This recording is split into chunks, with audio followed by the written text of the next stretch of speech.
मेरे आका सल्लल्लाहु अलैहि वसल्लम ने इस समाज को कितने हुकूक से नवाजा। औरत को बेवा देखा तो हक अदा किया, माँ की सूरत में देखा तो हक अदा किया, और जब बीवी की शक्ल में देखा तो मेरे पैगंबर क्या फरमाते हैं, यतीम है वो शौहर जिसकी बीवी न हो, और यतीम है वो बीवी जिसका शौहर हो। गोया सरकार सल्लल्लाहु अलैहि वसल्लम ने नजरिया अता फरमा दिया कि लोगों तुम्हारे घर जो तुम्हारी बीवी आती है तो सिर्फ बीवी बनकर नहीं बल्कि रहमत और बरकत बनकर आती है। और कुछ लोग तो समझते हैं कि झाड़ू बर्तन के लिए आई है, और कहीं जहेज कम लाई तो 6 महीने के अंदर आप न्यूज सुनेंगे एक स्टोव दुर्घटना में बहू की मृत्यु हो गई। जानते हो ये स्टोव हमेशा बहू पे फटता, वो बुढ़ीवा सास पे कभी नहीं फटता जो काट काट के सुपारी खाती रहती। वो ननद पर नहीं फटेगा, जब फटेगा तो बेचारी बहू पे, वही बहू जो जहेज कम लाई। हमने अखबारात पढ़े हैं, रसायन देखे हैं, स्टोव पर मरने वाली बेटी का नाम शम्सुन्निसा, कमरुन्निसा, जैबुन्निसा, जमीला नहीं मिला, सुशीला मिला है।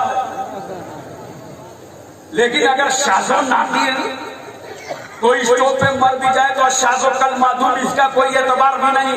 मरे कोई स्टोव पर, हम सैयद सालार मसूद गाजी के चहीते, जुल्म के खिलाफ आवाज उठाने वाले मैदानों में निकल आते हैं कि भारत का एक वोटर कम हो गया, भारत का एक नागरिक चला गया, भारत का एक बाशिंदा चला गया।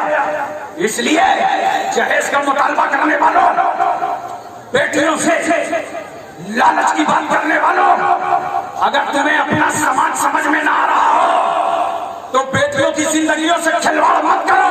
आओ आओ, सैयदा फातिमा का जहेज तुम्हारा इंतजार कर रहा था।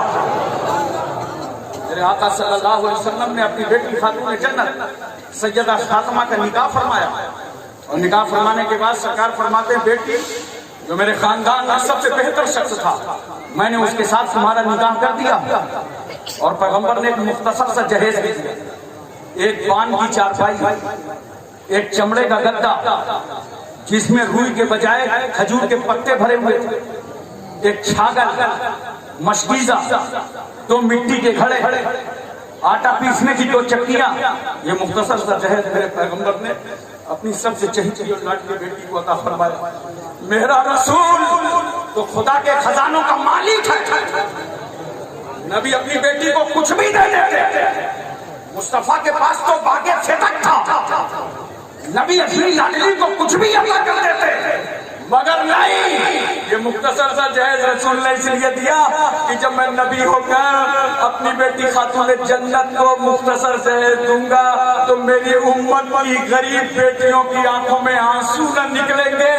अगर बाप गरीब होगा और अपने दरवाजे से वो रुखसत हो रही होगी तो आंखों से आंसू न निकलेंगे, वो बच्ची रोएगी ना, बल्कि गुंबदे खजरा की तरह आंख उठा के कहेगी, कुछ हो या ना हो, सुन्नत रसूल लगाओ भाई, सुन्नत फातिमा।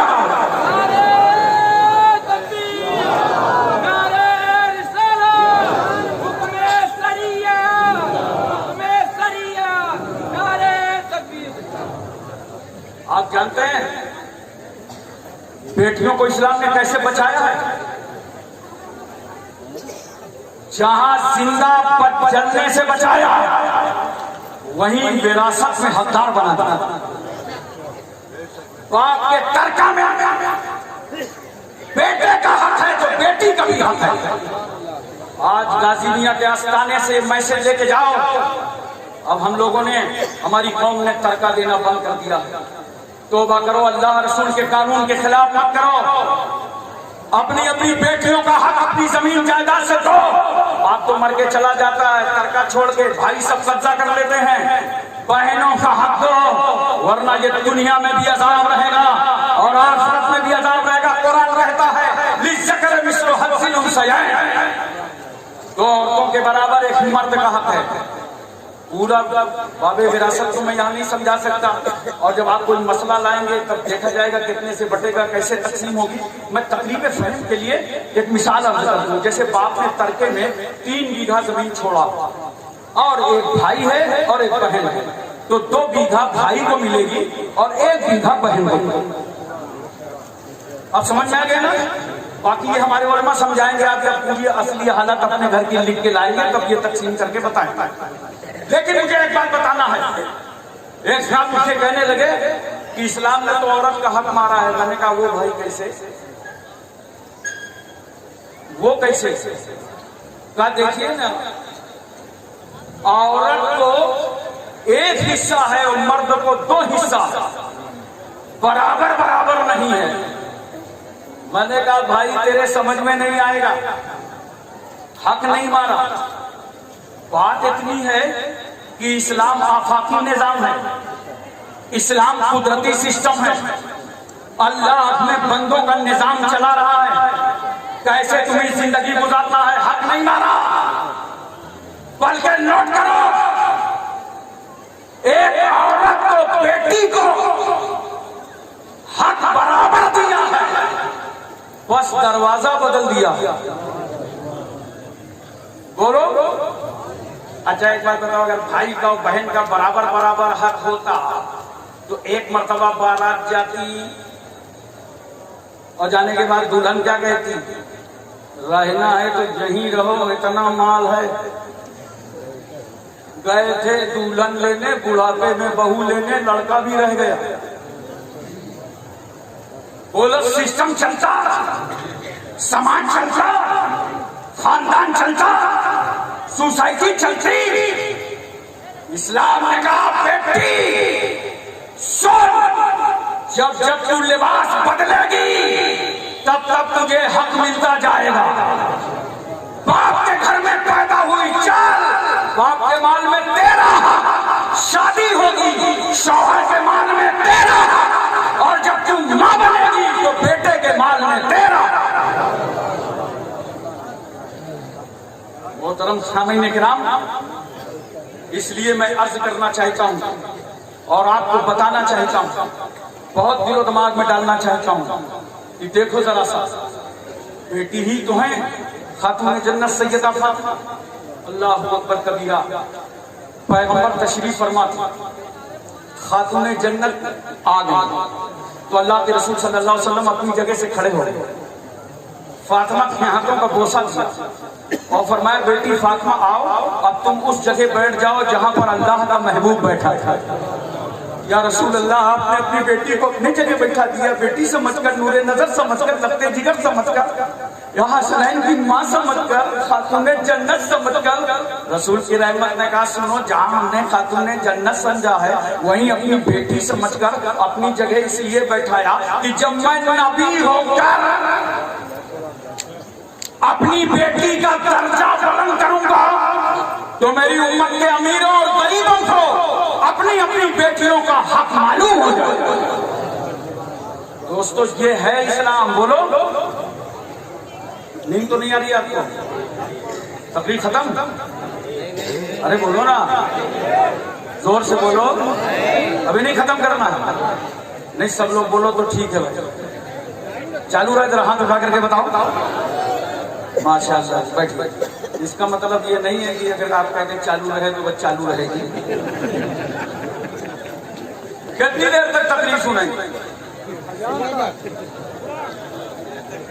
बोलो यार, 4 बजे तक पूरी रात? अरे कह दो जब तक इंतकाले पुरमलाल ना हो जाए।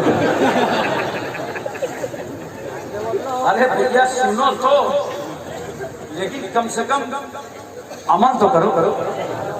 पूरी रात सुन, इंशाअल्लाह कल कुल के टाइम बयान होगा, वहां भी सुनिएगा, लेकिन कम से कम आप अमल तो कीजिए। एक बेटी में दिखाता हूँ खानदान अहले बैत जिनका नाम हजरत सकीना।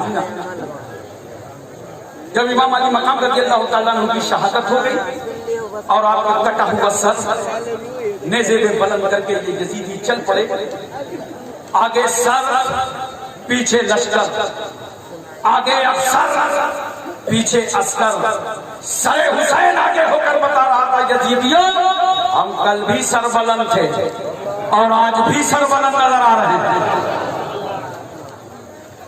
एक सहाबी है, वो फरमाते मुल्क शाम में था, मुझे खबर हुई कि नवासे रसूल की शहादत हो गई है, उनका कटा हुआ सर दमिश्क लाया जा रहा है। वो फरमाते हैं तेज रफ्तार सवारी से मैं दमिश्क आया और आने के बाद लोगों से पूछा कि एक बात बताओ, इमाम अली मकाम का सरे मकाम पाक किस रास्ते से गुजरेगा? लोगों ने बताया बाबू सात से गुजरेगा। वो सहाबी फरमाते हैं तेज रफ्तारी से मैं बाबू सात आ गया तो मैंने क्या देखा, कटा हुआ सर नेज़े पर बुलंद है, पीछे छोटे छोटे बच्चे कैदी बना दिए गए। उसी मजमे में एक 7 साल की बेटी चल रही है। सहाबी फरमाते मैं करीब आया और जैसे ही मेरी नजर सरे हुसैन पर पड़ी तो बेसाख्ता मेरी आंखों से आंसू बह निकले और मैं ज़ारो कतार रो पड़ा। 7 साल की बच्ची ने मुझसे कहा, बाबा जान क्या हमारी मुसीबतों पे रोना आ रहा है? आप कौन हैं? आपका नाम क्या है? सहाबी फरमाते हैं मैंने अर्ज किया बेटी मैं सहाबी रसूलुल्लाह हूं। आज जिस सर को मैंने कटा हुआ देखा है, कल इसी सर को देखा था कि अल्लाह के रसूल ने बार बार चूमा था। इन यजीदियों ने हुसैन का सर नहीं काटा, बोसागाहे रसूलुल्लाह को काटा है। बेटी तुम कौन हो, तुम्हारा नाम क्या है? 7 साल की बेटी ने कहा था बाबा जान मेरा नाम सकीना है। और ये जो कटा हुआ सर आप देख रहे हैं ना, ये मेरे वालिद गिरामी इमाम हुसैन का सरे पाक है। साहबी फरमाते हैं बेटी कोई काम हो तो बताओ ताकि कल मैदान हश्र में लोगों की उंगलियां उठें, देखो देखो ये वो सहाबी जा रहे हैं जिन्होंने करबला वालों की मदद की थी। बेटी कोई काम बताओ। कौन सा काम बताया था हजरत सकीना ने, जिनके बाप का कटा सर सामने चल रहा, छोटे छोटे बच्चे कैदी में हो, सैयदानियां कैद में हो। सहाबी पूछ रहे हैं काम बताओ। आमतौर से मुसीबत के वक्त में वही काम बताया जाता है जिससे मुश्किलें आसान हो जाएं। हजरत सकीना कह सकती थी बाबा जान करबला की जमीन पर शहादत हो गई, घर वालों की घोड़े दौड़ा दिए गए, हड्डियां चकनाचूर हो गई, रुखसारों पे तमाचे मारे गए, खेमे में आग लगा दी गई। किसी चादर और लिबास का इंतजाम हो जाता। कैसे थी बाबा जान 3 दिन तक दरिया फुरात पे पहरा लगा रहा, एक गिलास पानी का इंतजाम हो जाता। मगर वो सकीना अब पानी का क्या मुतालबा करती, जिनका 6 महीने का भैया बगैर पानी के शहीद कर दिया गया हो। अब वो सकीना क्या पानी मांगती? पानी लाने की वजह से जिनके चचा अब्बास के पास काट लिए गए हो।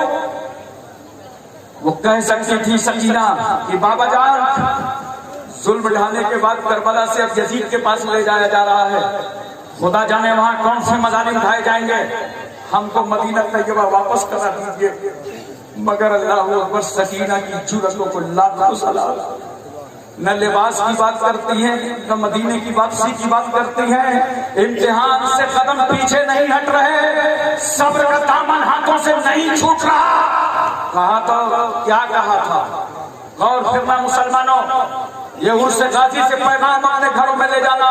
मेरी माँ बहनों बेटियों दिल लगा के सुन लो, अगर किसी घर से बहन बेटी ना आई हो तो मर्दों तुम्हारी जिम्मेदारी है कि अपने आंगन तक ये पैगाम पहुंचा देना। साहबी पूछ रहे थे बेटी कोई काम बताओ, 7 साल की उम्र ही क्या होती है? हजरत सकीना ने कहा था बाबा जान एक काम है।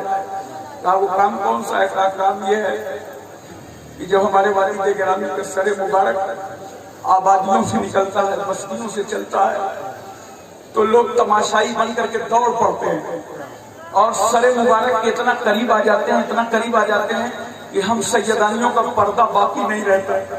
बाबा जान हम तो वो हैं जिनके घर में जिब्रील पर्दे का कानून लाए थे। बाबा जान हमारी दादी जान का गुजर जब पुलसराज से होगा तो मशरियों को आवाज दी जाएगी, मशरियों अपनी अपनी नजरें झुका लो, रसूलुल्लाह की बेटी फातिमा 70,000 हूरों के साथ पुलसराज से गुजरने वाले। बाबा जान एक काम है,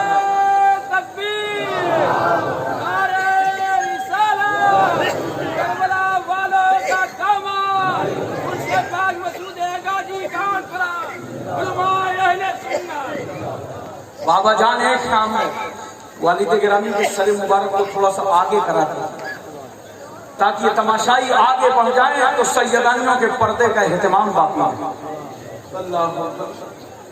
हजरत सहाबी फरमाते हैं मैंने 400 चांदी के मिसकाल दिया तो खूली ने इमाम अली मकाम का सरे मुबारक आगे किया। अब इस मकाम पे मुझे थोड़ी सी बात बता दीजिए, एक बाप को अपनी बेटी से कितनी मोहब्बत होती है और एक बेटी को बाप से कितनी मोहब्बत होती है, इसका कभी आपने अंदाजा किया? सुनो, जब थक करके नाकाम हो करके दुनिया भर की ठोकरें खा के कर्जदार के तमाचे सहकर गालियां सुनकर नाकाम और नामुराद होकर तुम अपने घर वापस पलट करके आते हो, बिगड़ी हुई सूरत, बिखरे हुए बाल, कुमलाया हुआ चेहरा, फटी हुई होंठें, घर में कदम रखा। इतने में 3 साल की बच्ची ने देखा कि मेरा बाप आ गया, दौड़ के आती है, अब्बू जान करती है, बाप मोहब्बत से गोद में ले लेता है और तोतली जुबान से अपने बाप से बात करने लगती है।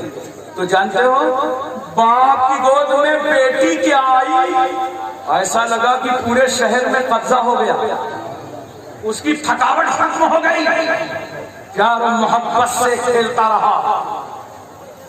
जवान हुई बच्ची पढ़ाया, बच्ची बढ़ाया भी, बच्ची बचाया भी, बच्ची पढ़ाया भी। 18 साल की उम्र हो गई, फिर बेचैनियां दामनगी हो गई कि रिश्ता हो जाए।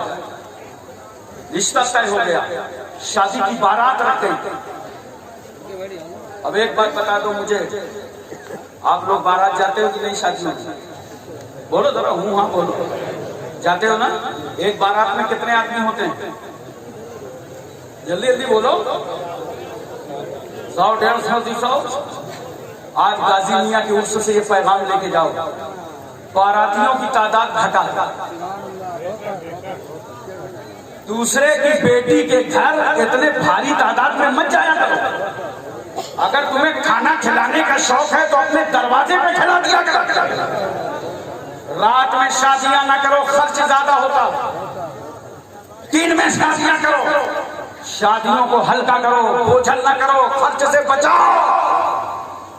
जहेज दिखा दिखा के मत दिया करो।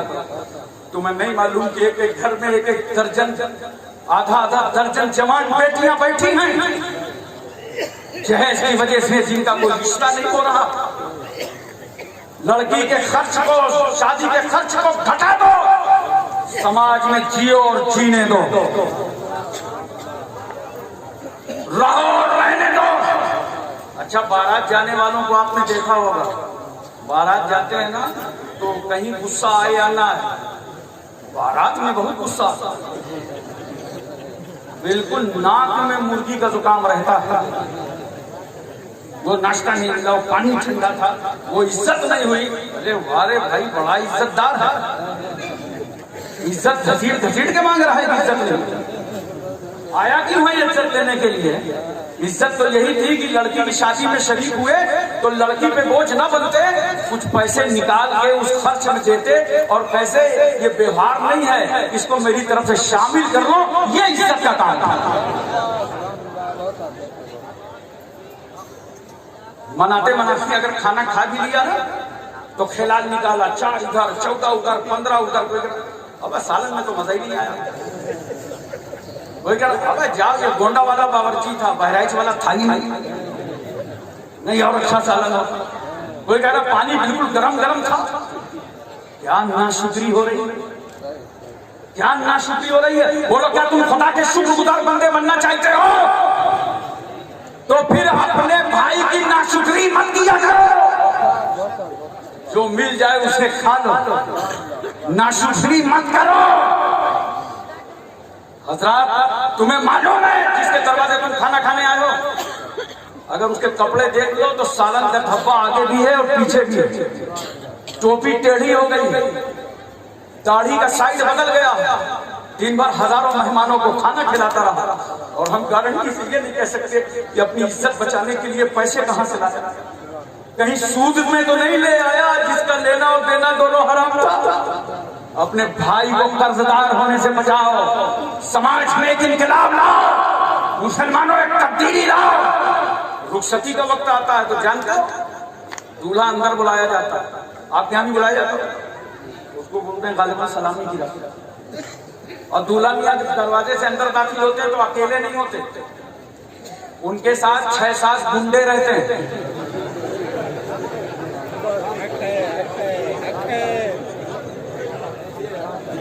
और वो कहते हैं हम भी जाएंगे अंदर, हम भी अंदर जाएंगे, हम भी अंदर जाएंगे। अबे तेरी बपौती है, अंदर जाएगा, अंदर जाएगा। मैं कुछ नहीं कहूंगा, सिर्फ इतना कहता हूं, कल जब तेरी बेटी की बारात तेरे दरवाजे पे आए या तेरे बहन की बारात आए और इसी तरह दर्जनों गुंडे तेरे माँ बहनों में जाने को तड़प रहे हो, तो तेरे दिल पर क्या गुजरेगी, क्या गुजरेगी? ऐसा बेहुदा रस्मों को मिटा दो, ऐसी जलील रस्मों का खात्मा कर दो। दूल्हा मियाँ के अंदर चारों तरफ से खातिन खड़ी हुई, सब औरतें हाथ में बटुआ रुमाल, बटुआ रुमाल अंगूठी, बटुआ रुमाल अंगूठी, बटुआ रुमाल अंगूठी। दूल्हा मियाँ गए नीची नजर किए, अल्लाह इतना शरीफ इंसान है। जाते जाते बैठो, कहते कहते तो बैठा, और जब बैठा ना तो नाक आंख नीचे और एक लाल लाल रुमाल लिए रहता है, लड्डू लगा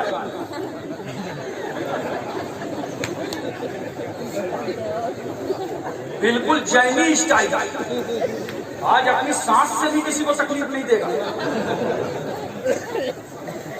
आग बंद किए, सांस रोके हुए और अंदर अंदर कलेजा धड़क रहा है। यार सुना तो था, कहे तो रहे थे कि बाइक देंगे, मगर बाहर का हाल अल्लाह ही जाने।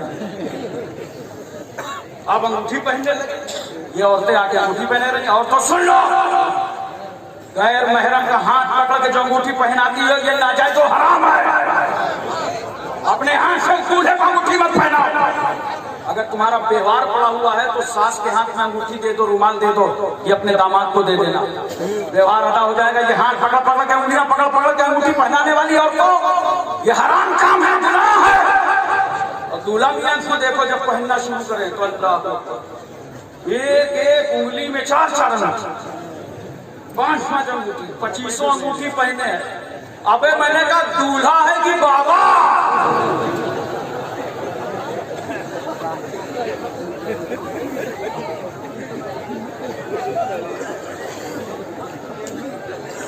नोट करो मुसलमानों, 4.5 मासा से कम की चांदी की एक अंगूठी मर्द को जायज है, और औरत को चांदी सोना जितना मैसर आए सब जायज।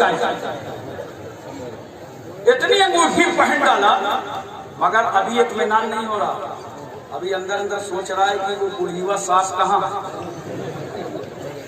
जो 48,000 वाली लेके आ रही है। और थोड़ी देर के बाद लोगों ने देखा 4 औरतें पकड़ाए धड़ाए चली आ रही है बेचारी गरीब, और कमर तो झुक गई है, टूट गई है 2-4 बच्चियों की शादी करने से।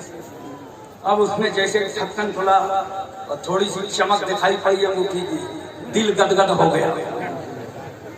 उसमें बढ़ा दिया, अंगूठी पहन लिया, आपने सोना भी पहन लिया। नोट करो, मर्द को सोना पहनना हराम है। बोलो, अरे लड़की वालों, कम से कम लड़के वालों को मसला बता के 50,000 बचा लिया करो। बोलो कि सोना हराम है। ये हाथ इस काम के लिए नहीं है कि तुम सोना पहनो। आज थोड़ा सा बंबई कलकत्ता कमा के चले आए, अल्लाह बहराइच आ गए, गोंडा आ गए, बस्ती आ गए, सराबस्ती आ गए। आने के बाद फिर बढ़िया बाइक निकाला, जहां तक बटन खोला और सोने की जंजीर, और पीछे से अगर देखो तो 1 किलो कालिक लगी है गर्दन में, इतनी मोटी सोने की जंजीर पहने हुए, और चौराहे चौराहे राहे राहे अपना सोना दिखा रहा था। मर्दों नोट करो, तुम्हारे लिए सोना हराम है। बोलो, सिर्फ 4.5 मासा से कम की एक अंगूठी मर्द को जायज है चांदी की।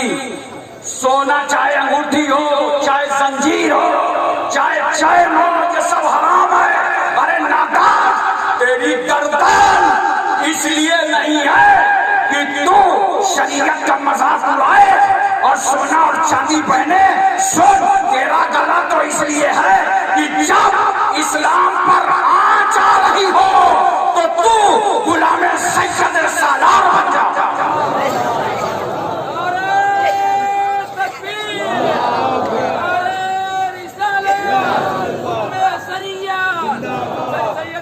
मगर मसूद गाजी कानपुरा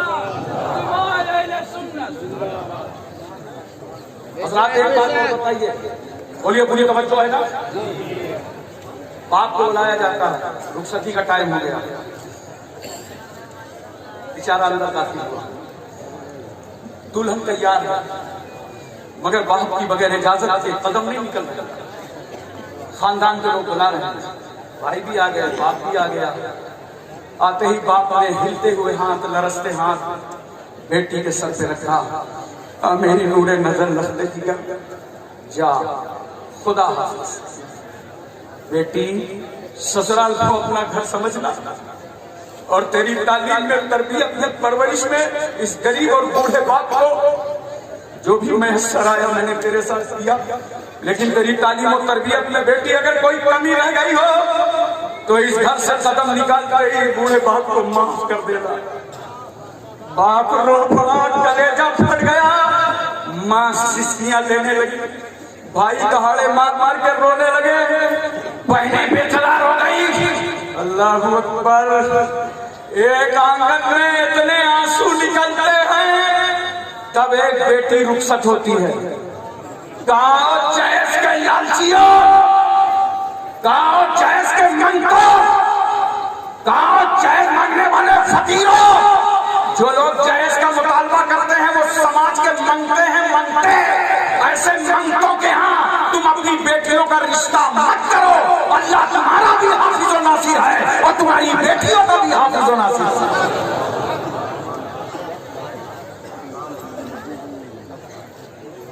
इतने आंसू याद रखो, इज्जत से कोई बाप तुम्हारे निकाह में अपनी बेटी दे दे तो सबसे बड़ा यही जहेज है। बोलो, यही जहेज। एक वक्त आएगा जब रूह निकल जाएगी, हम तुम सब इंतकाल करके चले जाएंगे।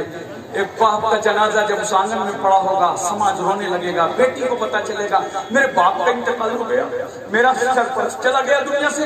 रोती, चीखती, चिल्लाती जब वो घर पहुंचती है, अभी डेहरी पे उसके कदम पड़ते हैं, आंखें बंद हो गई, सांस ठहर रही है, बेहोश हो, पानी डाला जा रहा है, उठ नहीं रही। महल्ले की औरतें उसे उठा रही, होश में आई तो कहती है, महल्ले वालों, तुम्हारे कांधों पे सिर्फ मेरे बाप का जनाजा नहीं जाएगा, मेरी खुशियों का जनाजा जाएगा। मुझे बेटी कह के कौन पुकारेगा, मेरी परेशानियों में कौन आएगा, त्योहारों में मुझे कौन याद रखेगा, मेरी जिम्मेदारियां कौन निभाएगा। वो बेटी इतना रोती है बाप के गम पे, इतना रोती है बाप के गम पे, उस बेटी को ये नहीं पता रहता उसका आंचल कहाँ है, दुपट्टा कहाँ है, उसके बाल किधर बिखर गए, उसके कपड़े किधर चले गए। हजरात, हमारे समाज में अगर एक बाप का इंतकाल हो जाए तो बाप की लाश देखकर बेटी अपना वजूद न संभाल सके, कपड़े न संभाल सके, लिबास न संभाल सके, अपनी जुल्फे न संभाल सके। ये हमारे समाज की बेटियां है, मगर कुर्बान जाओ। अल्लाह ने कौन सा कलेजा दिया था हजरत सकीना को, कौन सा दिल दिया था जनाब सकीना को। कितनी इज्जत माँ बेटी है, रिफत माँ बेटी है, तकद्दुस माँ बेटी है, रिश्मत माँ बेटी है।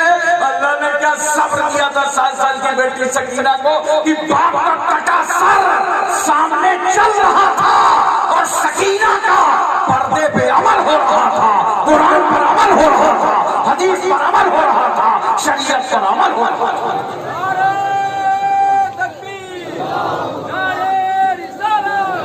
करबला वालों का दामन, हुक्म सैयद, उनसे मसूद गाजी, मसूद गाजी कानपुरा, मोहतरम हजरात, एक बात मैं अर्ज करना चाहता हूँ कि जो जितना अजीम है उतना पर्दे में है। जोर से बोलो। लोग कहते हैं पीर फकीर अल्लाह वाले दिखाई नहीं पड़ते। अबे अजीम है तो पर्दे में है, तो जितना अजीम है उतना पर्दे में है। कब्रें बहुत है भारत में, मगर सैयद सालार मसूद गाजी का रोजा अजीम है, तो चादरों के पर्दे हर मिनट में चादरों के पर्दे में, जो अजीम है उतना ही पर्दे में। मस्जिदें बहुत हैं मगर काबतुल्ला अजीम है तो गिलाफ के पर्दे में। किताबें बहुत हैं मगर कुरान अजीम है तो जुज़दान के पर्दे में। जो जितना पर्दे में उतना अजीम है। बेटियों, तुम्हें भी अगर अजीम बनना है तो पर्दे में आ जाओ। अगर तुम पर्दे में रहना जानती हो तो इस्लाम तुम्हें अजीम बनाना जानता है और इस्लाम तुम्हारी अजमतों को बढ़ाना जानता है।